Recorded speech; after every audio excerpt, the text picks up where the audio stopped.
오늘 4월 22일 월요일 새벽기도 말씀은 로마서로 이제 다시 돌아갑니다. 로마서 14장 7절로 9절의 말씀을 중심으로 해서 사나 죽으나 주님의 것이라는 제목 가지고 우리가 함께 은혜를 받도록 하겠습니다. 오늘 감사는 십자가의 은혜를 깨닫게 해주시니 감사합니다. 우리가 은혜 중에서 가장 중요한 그 은혜가 십자가의 은혜죠. 십자가를 통해서 우리가 제사함을 받고 그리고 또 우리가 구원받을 수 있는 길이 열리게 된 것입니다. 그래서 우리는 순간순간마다 그 십자가의 그 은혜를 우리가 기억하면서 감사해야 되겠죠. 오늘 하루도 살아갈 때에 여러분들이 오늘의 감사, 십자가의 은혜를 깨닫게 해주시니 감사하시면서 오늘 하루도 십자가 안에서 감사하는 하루가 되어야 될 것입니다. 바울은 지난번에 앞에서 제가 말씀을 드렸는데 음식의 문제와 또 절기의 문제, 종교적인 그 날짜를 지키는 문제 때문에 로마 교회 성도들이 상당히 서로 간에 어려움이 많았습니다. 어떤 진리의 문제가 아니고 먹는 문제와 날짜를 지키는 이 문제를 가지고 그들이 서로 간에 어려움이 참 많았습니다. 한쪽에서 비판하고 또 한쪽에서 굉장히 비판을 들으면서 힘들어하고 서로 간에 많은 어려움이 있었습니다. 믿음이 강한 자와 믿음이 약한 자, 이제 기억나시죠, 그죠? 그 서로 간에 공동체 안에서 믿음의 생활을 하고 있었지만은 믿음이 강한 자가 믿음이 약한 자를 향하여서 자꾸 비판을 하고 푸시를 하니까 또 믿음이 약한 자들도 그걸 들으면서 마음이 상한다는 거죠. 그러면서 역시 믿음이 강한 자를 향하여서 공격하고 업신여기고 서로 간에 이런 문제가 되다 보니까 로마 교회 성도들이 참 힘들고 어려운 가운데 신앙생활을 함에도 불구하고 이러한 진리가 아닌 문제를 가지고 서로 간에 그 어려워하는 문제를 볼 때 사도 바울이 참 얼마나 답답합니까? 어떤 진리의 문제를 가지고 서로가 이렇게 하면은 몰라도 진리가 아닌 어떠한 음식의 문제나 어떤 절기의 문제, 뭐 그 외에도 우리에게 적용하면 여러 가지 일이 될 수가 있겠죠. 예를 들어 가지고 뭐 봉사를 하다가 어떤 견해가 좀 다르다든지 또 예를 들어서 이제 예배를 드리면서 그 사람의 신앙이 좀 약하기 때문에 조금 다른 모습이 있다든지 뭐 다양한 모습들이 아직 미성숙하기 때문에 또 신앙이 약하기 때문에 이제 그렇게 온전히 하지 못하는 경우가 있습니다. 그런데 이제 믿음이 아주 강하고 원칙적인 걸 지키는 사람들은 그런 걸 못 봐요. 그러면서 막 그냥 비판을 하고 그러면서 그 사람이 상처를 받게 되는 것이죠. 그리고 또 그 사람도 결국에는 자기를 지적하고 또 책망하는 사람을 향하여서 결국에는 판단을 하는 거죠. 예수 믿는 사람이, 예수를 오래 믿은 사람이, 그리고 또 예를 들어서 제가 목사라고 하면은 목사라는 사람이 어떻게 저럴 수가 있는가, 좀 품어주면 어떻는가, 이런 문제가 로마 교회 안에서 생기는 일로 끝난 게 아니고 오늘날 교회들 안에서 이런 일들이 많이 있다는 것입니다. 그래서 이런 문제를 가지고 생활 속에서 신앙생활의 모습을 어떻게 바르게 해야 되는지를 이제 권면을 이제 해주는 것이죠. 그래서 오늘 이 말씀은 특별히 바울이 이제 교회 생활 영역에서 일어나는 이런 문제에 대해서 성도들이 취해야 할 그 생활의 원리, 사람과 사람과의 관계 속에서 어떻게 대하고 어떻게 취해야 되는지 종합적으로 묶어가지고 이제 소극적으로 어떤 대처를 하고 또 적극적으로 어떻게 대처를 하는가, 이것을 우리에게 아주 귀하게 교훈을 해주고 있습니다. 사도 바울은 가장 먼저 이 성도들에게 믿음이 강한 자나 믿음이 약한 자가 취해야 할 소극적인 면에서 첫 번째 어떤 말씀을 하는가 하면 7절에 보세요. 우리 중에 누구든지 자기를 위하여 사는 자가 없고, 믿음이 강한 자나 믿음이 약한 자나 사실은 뭐 조금 차이는 있을 뿐이지 사실은 자기를 위하여 사는 자가 없다. 그래도 예수 믿고 주님을 위해 살려고 하고 있다. 믿음이 강한 자는 뭐 더 열심히 그렇게 하겠죠, 그죠? 근데 믿음이 약한 자도 또 나름대로 자기 나름대로 뭐 자기를 위해서 살려고 하는 것이 아니다. 그걸 좀 이해를 좀 해라. 서로가 좀 배려를 해라. 당신도 주님을 위하여서 살지 않느냐. 그리고 또 저 사람도 주님을 위해 살고 있다. 자기를 위해 사는 것은 아니다. 이제 이렇게 권면을 하고 있습니다. 그리고 아주 중요한 부분에서 자기를 위하여 사는 자가 없고 또 자기를 위하여 죽는 자도 없다. 믿음의 차이는 조금 있지. 모두가 그래도 주님을 위하여 산다. 이걸 당신들이 좀 기억을 해라. 세상 사람들은 오로지 자기만을 위해서 살지만은 그래도 교회 안에서 우리 성도들은 자기를 위해서 이렇게 사는 자가 없고 자기를 위하여 죽는 자도 없다. 이렇게 교훈을 해주고 있습니다. 여기에서 자기를 위하여라는 이 원어의 뜻은 그 하나님의 법과 반대가 되고 이 그리스도의 삶의 원리와 전혀 대조되는 현세적인 어떤 연락과 또 육체적인 그 즐거움을 위하는 자기를 말하고 있습니다. 어제 제가 부자와 나사로 비유 말씀드렸죠. 그죠? 그 부자가 실제적으로 바리새인을 사실 이제 의미하기 때문에 예수님이 이 돈 좋아하고 쾌락 좋아하고 말씀은 굉장히 많이 하는 것 같은데 사람을 무시하고 하는 그 바리새인을 이제 보고 이제 비유의 말씀을 준 게 이제 부자와 나사로의 비유 아닙니까?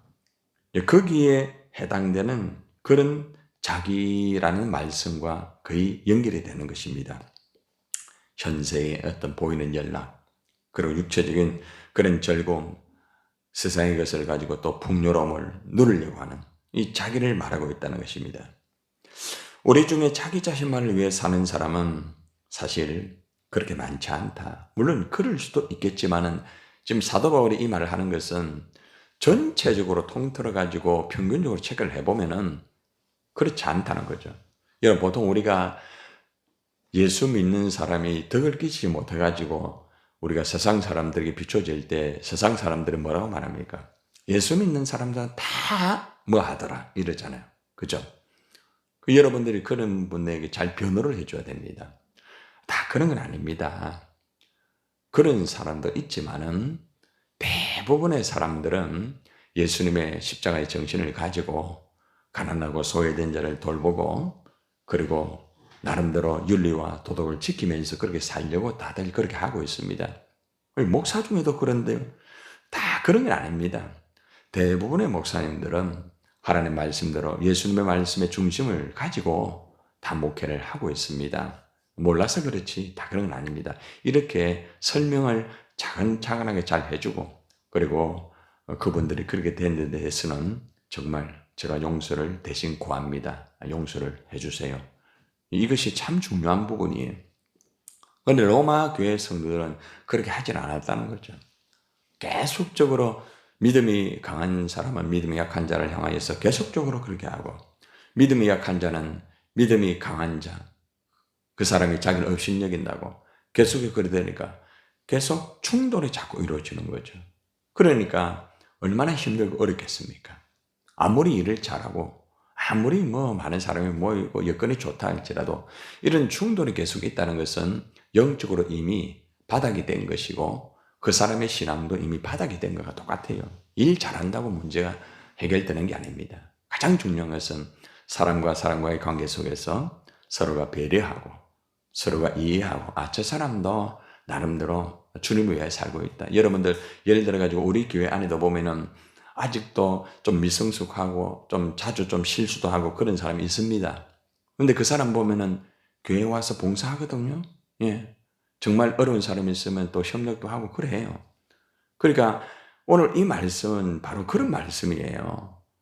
그 사람이 어떤 완벽한 걸 자꾸 보고 나의 어떤 완벽한 걸 가지고 그 사람을 좋다. 그 사람은 완벽하지 못하기 때문에 내 기준에 안 맞기 때문에 그 사람은 아니다. 이렇게 하지 말라는 거죠. 다 믿음의 사람들은 불과 어떤 특별한 사람을 빼놓고는 대부분들은 다 주님을 위하여 살고 있다. 이 말입니다. 그러니까 오해하지 말고 그 사람이 그래도 자기를 위하여 살지 않고 주님을 위하여 살고 있지 않느냐. 이런 말씀을 먼저 하고 있다는 것입니다. 그래서 우리가 우리에게 적용하면 우리가 이제 신앙생활 할 때도 저분이 이런 점에서 이렇게 하고 있구나. 내 기준을 가지고 그 사람을 판단하면 절대 안 됩니다. 그 사람의 상황, 그 사람의 여건, 그 사람의 걸 보면서 그 사람이 하는 범위 내에서 그 사람을 세워주고 배려할 때에 아름다운 공동체가 이제 이루어지는 것이죠. 자, 이렇게 바울이 자기를 위하여 사는 자가 없고 자기를 위하여 죽는 자도 없다. 이걸 가장 먼저 말하고 난 다음에 이제 두 번째는 8절 한번 봅시다. 우리가 살아도 주를 위하여 살고 죽어도 주를 위하여 죽나니. 이제 앞에 있는 것을 다시 한번 이제 반복을 하잖아요. 그죠? 그만큼 성도들은 다 살아도 주를 위하여 살고 죽어도 주를 위하여 산다. 100%는 그렇지 않다 할지라도 다 그렇게 살고 있는 사람들이 많이 있다는 거죠. 그러면서 이제 마지막으로 아주 중요한 것을 딱 해답을 제시하는데 그러므로 믿음의 차이가 좀 있고 서로 간에 좀 어려움은 있지만은 다 한 사람 한 사람 보면은 누구든지 자기를 위해 사는 자도 없고 자기를 위해 죽는 자도 없다. 세상 사람들은 자기를 위해 살고 자기를 위해 죽지만은 성도들은 그렇게 해서도 안 되고 또 그렇게 다 하는 것은 아니다. 대부분의 믿는 사람들은 자기를 위하여 살지 않고 또 자기를 위하여 죽지도 않는 것이다. 그리고 말하면서 살아도 주를 위하여 산다. 죽어도 주를 위해 산다. 여러분, 믿음이 아주 약한 사람도요, 마지막 죽을 때에 다 그래도 나 천국 갈 수 있겠습니까? 이렇게 다 그래 하거든요. 예. 다 그걸 보면은 믿음이 약하든지 믿음이 강하든지 마지막 죽음 앞에 가보면요, 다 천국, 거기에 대한 마지막에 딱 거기에 마지막에 열매가 딱 맺힙니다. 세상 사람들 마지막 뭐 천국 이런 거 아니잖아요. 그냥 좋은데 간다. 뭐 어떤데 그렇죠. 우리 예수 믿는 사람은 그게 아니라는 거죠. 그래서 살아도 주를 위하여 사는 것이고 죽어도 주를 위해 죽는 거예요. 예. 그래서 우리가 이제 이번에 장례식을 하면서도 이제 그거를 가르쳐 드리는 거예요. 그분들에게. 우리가 사는 것, 당신의 아버지가 사는 것은 비록 그런 잘못된 부분도 있지만은 그래도 주를 위해서 살고 주를 위해서 그렇게 살다가 죽었다. 이제 이런 것을 이제 보여주는 것이 굉장히 중요한 부분이에요. 그런데 만약에 우리 예수 믿는 사람들이 막 서로가 믿음이 강한 자가 믿음이 약한 자를 향해서 막 계속해서 푸시하고 믿음이 좀 약하다고 해가지고 당신은 뭐 지옥 갈 것 같다 하면서 한다든지 또 목회자가 믿음이 좀 약한 사람을 보고 지옥 간다든지 이런 식으로 해버리게 되면은 교회가 어떻게 되겠습니까? 그러니까 이걸 이제 지금 전체적으로 정리를 다 해주는 거예요. 그래서 이것은 우리가 로마서의 말씀을 들으면서 앞에 있는 뭐 믿음으로 의롭게 된다. 정말로 믿음으로 정말 내가 하나님 백성이 되었구나. 이것도 중요하지만은 믿음으로 의롭게 된 백성은 함께 맞추고 함께 공동체 생활을 하면서 하나님의 나라를 위해서 살아도 주를 위해서 살고 죽어도 주를 위해서 사는 것이 성도의 공동체다. 당신의 삶이 바로 그거다. 이걸 가르쳐 주는 거죠. 그러고 난 다음에 사나 죽으나 우리가 주의 것이다. 우리는 주님의 것이다. 내 인생이 내 거 아니다. 주님이 나를 십자가를 통해서 살리셨다. 내 죄를 사해 주시고 부활을 통하여서 그렇게 해 주셨다. 우리는 주님의 것이다. 이 말이 뭐죠? 왜 우리라는 단어를 넣습니까? 나만 주님의 것이 아니고 믿음이 약한 그 사람 우리, 나와 너 이게 우리잖아요. 그렇죠? 그러니까 내가 믿음이 강하다고 해서 나는 주님의 것이고 그 사람은 믿음이 약하다고 해서 그 사람은 주님의 것이 아니고 이게 아니란 말입니다. 모두가 주님의 것이라는 것이죠. 하나님이 그 사람을 택하였고 하나님은 그 사람을 불렀고 하나님은 그 사람을 세웠단 말이에요. 잘났든지 못났든지 좀 부족하든지 완벽하든지 어떤 관계 속에서 모든 것이 누구와 연관되어 있다고요? 주님. 그리고 주님의 것이다. 왜 주님의 것을 가지고 네가 함부로 그렇게 말을 하고 그렇게 하느냐? 그렇게 하지 말라는 거죠. 자, 그러고 난 다음에 이제 마지막으로 결정적으로 이제 결론을 내고 있는 이제 부분이 뭔가 하면은 이 9절의 말씀입니다. 자, 시작. 이를 위하여 그리스도께서 어떻게 해요? 죽었다가 다시 살아나셨으니 곧 죽은 자와 산 자의 주가 되려 하심이라. 거기 앞에 있는 말씀을 해석을 해주는 거죠. 우리가 주님의 것이다. 왜 우리가 주님의 것인 줄 아느냐? 예수님이 먼저 죽었다. 십자가에 나를 위해 죽으셨고 또 그 사람을 위해 죽으셨다. 또 예수님이 나를 위해서 부활하셨고 또 그 사람을 위해서 부활을 하셨다. 라고 딱 도장을 찍고 난 다음에 곧 죽은 자와 산 자의 주가 되려 하십니다. 이렇게 결론을 맺는 것이죠. 여러분, 예수 그리스도가 우리 모두를 위하여 십자가에 죽으시고 부활하셔서 우리의 주님이 되셨다는 거죠. 믿음이 약한 자든 믿음이 강한 자든 상관없이 그 모든 예수를 믿는 자 모든 자를 위하여서 십자가에 죽으셨다. 그리고 부활하셨다. 그러므로 이제 우리가 예수 그리스도처럼 내가 이제 십자가에 먼저 죽고 예수가 살아야 된다는 거죠. 상대를 위해 주고 배려하고 상대를 살리며 함께 나아가면서 아름다운 교회를 세워야 된다는 것입니다. 여러분, 오늘 결론을 맺겠습니다. 사도 바울은 주님을 위해 살았습니다. 그리고 또 주님을 위해 죽었습니다. 그런데 이것이 사도 바울의 어떤 삶에만 적용되는 것이 아니라 사도 바울이 지금 로마 교회 성도들을 향해서 그런 말합니다. 나는 주님을 위해 살고 내가 주님을 위해 죽는다. 그런데 당신들도 똑같다. 믿음의 차이가 있을 뿐이지 당신들 로마 교회 안에 있는 믿음이 굉장히 강한 자, 또 믿음이 참 연약한 자, 다 똑같이 주님을 위하여 살고 주님을 위하여서 죽는 것이다. 그리고 우리는 다 주님의 것이다. 이렇게 결론을 맺습니다. 빌립보서 1장 20절과 21절의 말씀을 읽고 이제 마무리합니다.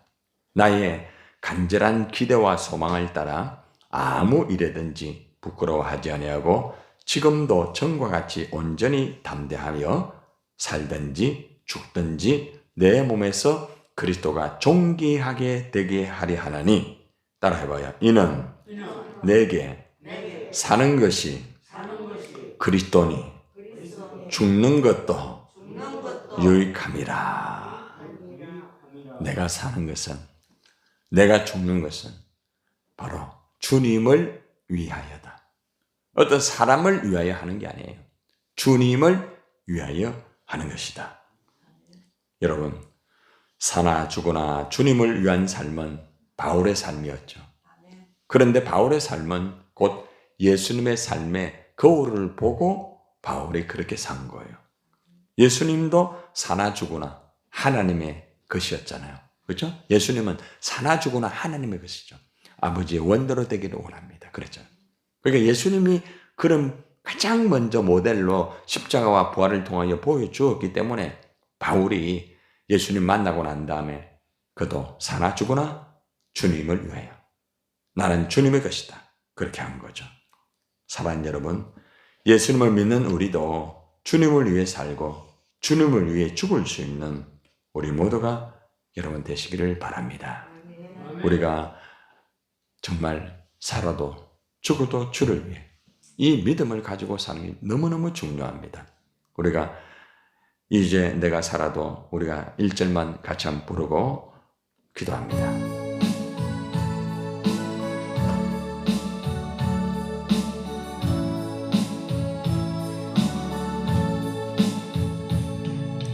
이제 내가 살아도 주 위에 살고